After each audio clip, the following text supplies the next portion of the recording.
Hi, thanks for coming back to join me for part 2 of our applique pincushion.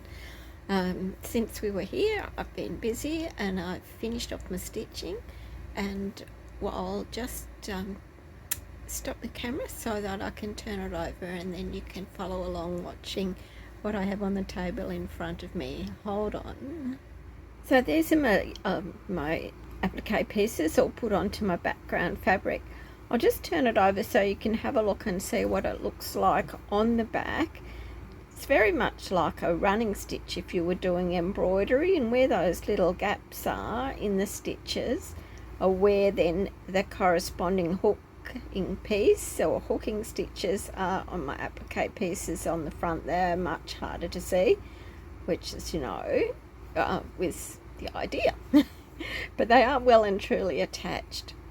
What I'm going to do now, before we do our embroidery, and I've pulled some colours out of my embroidery box that I'd like to include on the front, because I'm going to put some embroidery on the front, I'm going to add a piece of stitchery stabiliser to the back, and that will just help to give it a nice firm body while I'm doing the stitching. So I'll go ahead and I'll press that on because that's fusible also.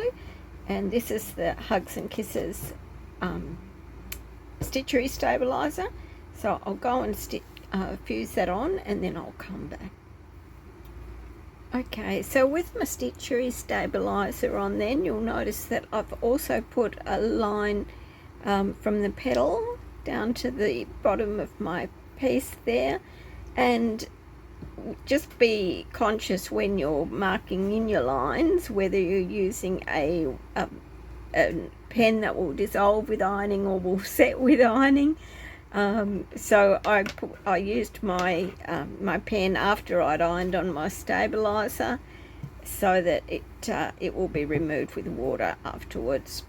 I've got my embroidery thread needle threaded with my 3 strands of my embroidery thread, and just going to start by doing a running stitch then around the flower.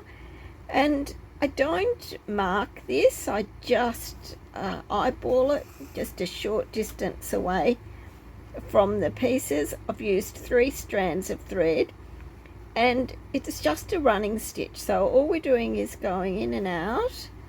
And the idea of this then is simply to try and keep your stitches the same distance apart, and we can put a few stitches on there at a time, and we're just going to end up with that looking like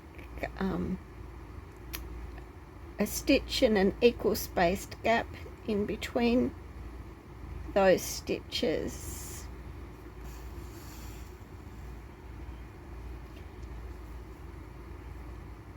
So once I've gone around my flower petals, I'll come back and show you how to do the stem stitch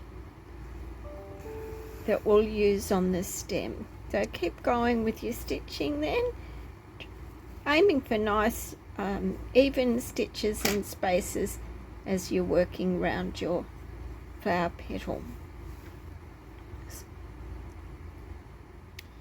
So I've finished now going around my flower petals with the yellow, 3 strands of yellow, and I've also done 2 strands around my leaves of the blue, and I've got my needle threaded with 3 strands of green, and we're going to do a stem stitch then down the length of that stem. So bringing my needle up through my fabric again, and then I'll take it back down just a short distance. I don't want my stitches to be too long, and at the same time I'm using my thumb here to hold this thread out of the way, and I'll take my needle down through my fabric, and I'm going to bring it up halfway between that gap, so you should be able to see that halfway through that gap. Pull my needle out And as I pull it out, this thread that's in my finger under my thumb will sit back in place on my line. So I'll do another one. So just put my needle down, just thinking about how far apart those stitches are. I'm keeping them equal distance. Bring my needle back up through the middle on the line that I'd put in there, so that's my guide line. And as I pull my needle thread through the fabric, the thread that I've got resting under my thumb will gently come and sit back into place over the top of that. So that's called a stem stitch, and apart from being used for stems, it's also a handy one that can be used for lettering, alphabets, anything really where you think it might work. I often will use it on flowers, on the outside edge of flowers if I'm doing some embroidery there. So I'll continue off that line and then we'll come back with the next step. I finished my embroidery then, my stem stitch and the flower, finished all the embroidery that I want to do on that. If you turn it over and have a look at the back, you'll see that my stitches are evenly spaced throughout there, and really that's what you're looking for, is evenly spaced stitches and reasonably neat work. The advantage of the stitchery stabilizer is that it does hide a lot of your threads if you're running across your background, or as well as keeping it nice and stable for you while you're stitching. Now you could use this little piece in any project. It doesn't have to be a pincushion. You could stitch it on to a little bag, or make it into a mug rug or anything. I'm sure you've got lots of ideas. However, we'll continue on making a pincushion because that's what the pattern was designed for. So what you need then are 4 pieces that are 5.5 inches long, which is the same length as the sides of your backing, and 1.5 inches wide. And again, if you've purchased the kit, you'll have those strips in there. So with those 4 strips, I've just joined them end to end to make a square. And we're going to place them right sides down on our pin cushion, so the corners will line up, and I'll just pop a little pin in each one of those corners.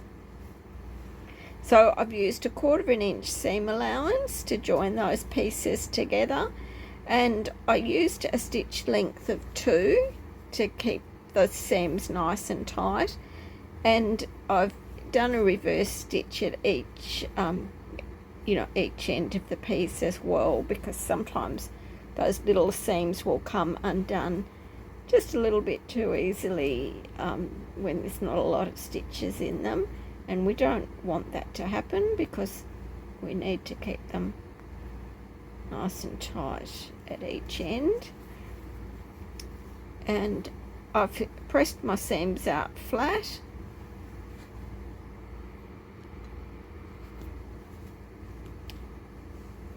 so that they'll fit together without too much bulk. And I'm just pinning them in the corners, matching the corners around all 4 corners of the background fabric. So I'll go and join them on with my sewing machine, and I'll be back. So I've sewn that all the way through round with 1/4 inch seam allowance, and when I come up to the corner, I've pivoted where that joining seam is, and then turned around, push this out of the road and come down the next side. So you'll be able to do that all the way around. The next step then is to join on your backing piece to your top, and do that in the same way. So lining up your corners, and I do find it easier if I put the this seam from the strips, match that up with the backing fabric. Once again, just lining up those corners, because when we sew around we're going to need to line them up and pivot on those corners as well. So go ahead then and line up your back and your front side pieces, and this time when you sew around your whole block, you'll need to leave a little opening, so probably a couple of inches, 5 centimeters, and that's where you're going to put your stuffing into.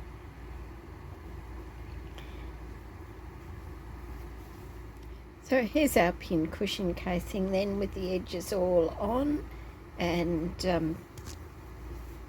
a little opening then in the bottom that would go ahead and fill with some stuffing. I normally would just use the polyfill out of a pillow or a cushion, but you might have something else. And then once you've got it stuffed, you can use the same needle and thread that you used for your applique, just to do an invisible little ladder stitch across there, secure it nice and tightly. I hope you've enjoyed making that project. If you would like another kit or a kit so that you can make your own, you'll find them available on our website. Let me know if you have any questions. Otherwise, please send me a picture of your finished pincushion. I'd love to see. Cheers.